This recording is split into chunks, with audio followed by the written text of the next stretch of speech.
حضرت مخدوم اشرف رضی اللہ تعالی عنہ اپنے مریدین کے ساتھ سفر کیے تھے، کئی گھوڑے آپ کے ساتھ تھے، لے لو کئی گھوڑے آپ کے ساتھ تھے۔ تو جب ایک مسجد نظر آئی اور مسجد کا صحن بہت وسیع و عریض تھا، مریدین نے کہا حضور ان گھوڑوں کو کہاں باندھا جائے؟ کہا سب کو مسجد کے اندر لے چلو۔ بہت غور سے سنیے اس کو، کہا سب کو مسجد کے اندر لے چلیے۔ کہا مسجد کے اندر؟ کہاں؟ کہا لے چلو سب کو صحن میں باندھو۔ اب جونپور کا واقعہ، دولت آباد کچھ نہیں نام ہے، دولت آباد، ہاں دولت آباد کا واقعہ دیکھیے حضرت معلوم ہے بھئی اپنے گھر کی چیز کون نہیں جانے گا، ہم لوگ تو باہر کے لوگ ہیں، گھر کی چیز تو گھر ہی والے جاتے ہیں۔ تو دولت آباد کا واقعہ ہے، حضرت نے فرمایا کہ جتنے گھوڑے ہیں سب کو اندر باندھو جی، ایک کو باہر نہ رکھو۔ اب جو آ رہا ہے محلے کے لوگ کیا بتائیں، میاں صاحب بتائیے خود تو آئے ہیں، مریدین کو بھی لائے اور گھوڑا بھی لے کے چلے آئے، گھوڑا بھی لے کے چلے آئے، عجیب معاملہ ہے میاں صاحب، کون کہہ سکتا ہے میاں لوگوں کو؟ تو 8 گھنٹہ تقریباً ہو گیا۔ تو حضرت نے جب آخری نماز پڑھ کے لوگ جانے لگے تو ان کو کہا بیٹھو سب لوگ، تو بیٹھ کے کہا آپ لوگوں کو اعتراض ہے کہ میں گھوڑا لے کر آیا ہوں اور صحن میں میں نے گھوڑے بندھوا دیے ہیں؟ کہا ہاں حضور ہم لوگ بات سمجھ میں نہیں آئی۔ کہا اچھا کیا کہ آپ لوگ ہم سے پوچھے نہیں، میں خود ہی بتا دے رہا ہوں۔ تم لوگوں کو نصیحت کرتا ہوں تم نہیں مانتے ہو، میری تعلیمات پر عمل نہیں کرتے ہو، تم کو اپنی صحبت میں رکھتا ہوں مگر پھر بھی میری صحبت کا تمہارے اوپر کوئی اثر نہیں ہوتا۔ ذرا ان گھوڑوں کو دیکھو کہ ان گھوڑوں پر میری صحبت کا کتنا اثر ہوا ہے کہ 8 گھنٹہ تک ایک بھی گھوڑے نے نہ پیشاب کیا ہے نہ لید کیا ہے۔ نعرہ تکبیر، نعرہ رسالت، زندہ باد زندہ باد۔ ایک گھوڑے نے بھی نہ لید کیا ہے نہ پیشاب کیا ہے، جبکہ ایک فطری چیز ہے۔ تو میرے ان گھوڑوں سے آج صحبت کا طریقہ سیکھ لو۔ سبحان اللہ، کیا انداز تھا بزرگوں کا، کاش ہم لوگ بزرگوں کی ایک ایک نقل و حرکت سے سیکھے ہوتے۔ ثم استقاموا، پھر وہ قائم ہی رہتے، فلا خوف علیہم ولا هم يحزنون، تو ان پر نہ کوئی خوف ہوتا ہے اور نہ ان پر بولو کوئی غم ہوتا ہے۔ یقیناً مجذوبین جو مجاذیب ہوتے ہیں یقیناً ایسے ہی ہوتے ہیں، وہ ہر وقت دیکھیے ڈاکٹروں کا کہنا یہ ہے کہ جتنی رگیں ہیں دماغ میں، نظام بابو آپ کی توجہ چاہتا ہوں، آپ ذرا سے ڈاکٹروں سے بہت قریب رہتے ہیں، جتنی رگیں ہیں یہ دماغ میں یہ سب نہیں کام کرتی، صرف 50,000 کام کرتی، لیکن پیغمبروں کی روح جو دماغ کی رگیں ہوتی ہیں وہ سب کام کرتی ہیں، پیغمبروں کی رگیں۔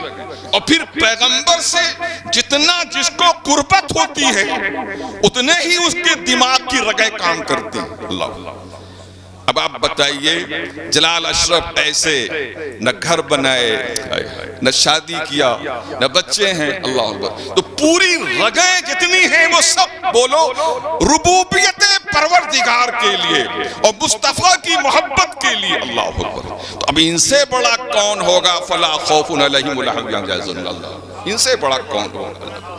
تو یہ وہ ہیں اللہ اکبر جن پر کوئی خوف، یا رسول اللہ، استقامت اسی پہ رہتی ہے۔ اللہ حضرات، حضرت عیسیٰ علیہ السلام سے ان کے حواریوں نے ایک دن پوچھا کہ حضور آپ سمندر میں پانی پر چلتے ہیں؟ اس حدیث کو محض میں اس لیے بیان کر رہا ہوں، کہتے ہیں جنید بغدادی کا اس طرح کا واقعہ ہے کہ وہابیہ دیابنا ہمارے مولویوں کی تقریر پر بڑا کرٹیسائز کرتا ہے۔ کل میں حضرت مولانا جلال الدین رومی کی جو ہے میں مصنوعی پڑھ رہا تھا تو اس کے حاشیے میں مجھے یہ حدیث ملی. میں نے کہا چلو ایک جلال کے ہاں تقریر کرنا ہے اور ایک جلال نے ہدایت بھی کر دیا ہے. واہ واہ واہ واہ، زندہ باد زندہ باد. نعرہ تکبیر، نعرہ رسالت. حضور اڑتے سیدی سرکار جلال میاں صاحب قبلہ، فیضان جلال میاں صاحب قبلہ، فیضان مخدوم سملہ، حضور سید معراج میاں صاحب قبلہ. نعرہ تکبیر، نعرہ رسالت. تو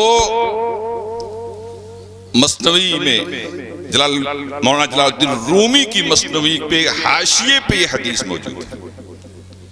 اور سب سے بڑی بات یہ ہے کہ اس کا ترجمہ جو مثنوی کا ہے تھانوی جی نے کیا ہے. تھانوی جی نے کیا ہے اور اس پہ حاشیے میں یہ حدیث ہے. اللہ تو ظاہر سی بات ہے جب مترجم وہی ہے تو شارح بھی وہی ہوگا. بس شارح کا نام نہیں. آپ دیکھیں حدیث کیسے لائیں. لہذا اس حدیث کو میں پیش کر ان کے منہ پہ تھپڑ مارنا چاہتا ہوں جو حضرت جنید بغدادی کے واقعے کا مذاق اڑاتے ہیں. تو حضرت عیسیٰ علیہ السلام سے ان کے حواریوں نے کہا حضور آپ سمندر میں چلتے چلے جاتے ہیں، بغیر کشتی کے آپ چلتے ہیں، کیا چیز ہے آپ کے پاس ایسی صلاحیت جس کی بنیاد پر آپ سمندر میں پانی پہ آپ چلتے ہیں جیسے انسان زمین پہ چلتا ہے. تو حضرت عیسیٰ علیہ السلام نے فرمایا ایمان اور یقین. کیا ایمان ہے میرے پاس اور یقین. کیا اشارہ کیا ہے عیسیٰ علیہ السلام نے. کیسے سکتے تھے کہ میری نبوت کا یہ اثر ہے، میری رسالت کا یہ اثر ہے، مگر واہ کتنا عموم ظاہر کر دیا. حضرت عیسیٰ علیہ السلام نے کسی اور طرف بھی اشارہ کر دیا کہ اگر نبوت کہوں تو پھر مخصوص ہو جائے گا غیر نبی جو اولیاء ہوں گے، اگر ان کی کوئی کرامت ہوگی تو لوگ چکر میں پڑ جائیں گے. تو اس لیے آپ نے بہت عمومی صفت اپنی بیان فرمایا کہ ایمان اور بولیے یقین. انہی دو چیزوں سے میں سمندر کو پار کر لیتا ہوں. جیسے لوگ زمین پہ چلتے ہیں ویسے میں پانی پہ چلتا ہوں. تو حواریوں نے کہا کہ حضور ہم لوگ بھی تو ایمان رکھتے ہیں، ہم لوگ بھی تو یقین رکھتے ہیں، لہذا ہم لوگ بھی چل سکتے ہیں. جب ایمان ہمارے پاس ہے، یقین ہمارے پاس ہے تو ہم بھی چل سکتے ہیں. تو حضرت نے فرمایا چلو. اب حضرت آگے آگے جا رہے ہیں اور پیچھے پیچھے حواری بھی جا رہے ہیں، پیچھے پیچھے حواری بھی جا رہے ہیں. لیکن تھوڑی دور تو وہ لوگ گئے ادھر منوون وہی اسی طریقے کا یہ حدیث ہے جیسے کہتے جنید بغدادی کا واقعہ ہے. تھوڑی دور یہ لوگ چلے اور چل کے ڈوبنے لگے. تو کہا پکارا ارے حضرت ڈوبنے لگے ہم لوگ تو تھوڑی ہی دور چلے تھے پر ڈوبنے لگے. حضرت نے فرمایا کیسے ڈوبنے لگے، کیسے ڈوبنے لگے. کہا حضرت ایک طوفان آیا، طغیانی آئی، موج آئی، اس کا ڈر آ گیا. کہا جب طغیانی سے کوئی ڈرتا ہے تو اس کا یقین متزلزل ہو جاتا ہے، پھر وہ پار نہیں ہو پاتا ہے. اللہ اکبر، اللہ اکبر. پھر وہ پار نہیں ہو پاتا ہے. تمہارے پاس یقین کی کمی ہے، لہذا ان وہابیوں کو کہہ دو کہ تمہارے اشرف علی تھانوی نے جو ترجمہ کیا ہے مثنوی کا ششم دفتر ششم کے حاشیے پر یہ حدیث موجود ہے. اللہ اکبر. اب آپ بتائیے، اب اگر حضرت جنید بغدادی کا ہمارا کوئی عالم بیان کرے تو کہتے ہیں ارے کیسے ایسے ہو سکتا ہے، کیسے ایسے ہو سکتا ہے. تو حضرت عیسیٰ علیہ السلام نے آنے والی نبی کریم صلی اللہ علیہ وسلم کے اولیاء امت کے لیے ایک دم آسان کر دیا. بس ہمارے علماء کو چاہیے کہ کوئی بھی اولیاء کرام کے کوئی ایسے واقعہ کو اگر پڑھیں تو اس کو جلدی سے نہ بیان کیا کریں جس پر اعتراض ہو، بلکہ انہیں چاہیے کہ حدیث میں تلاش کیا کریں۔ اس کے نظائر ملیں گے حدیث میں نہیں ملیں گے، اس کی مماثل ملے گی نہیں ملے گی، اس کی اشتباہ، اس کے شباہت ملے گی نہیں ملے گی۔ قسم خدا کی تلاش کرو۔ جتنے بھی اولیاء کرام میرے مصطفیٰ کے جناب والا امت میں ہیں، وہ سب کسی نہ کسی نبی کے پیٹرن پہ ہیں اور کسی نہ کسی نبی کے منہاج پر ہیں۔ یا رسول اللہ، زندہ باد، زندہ باد، زندہ باد، یا علی۔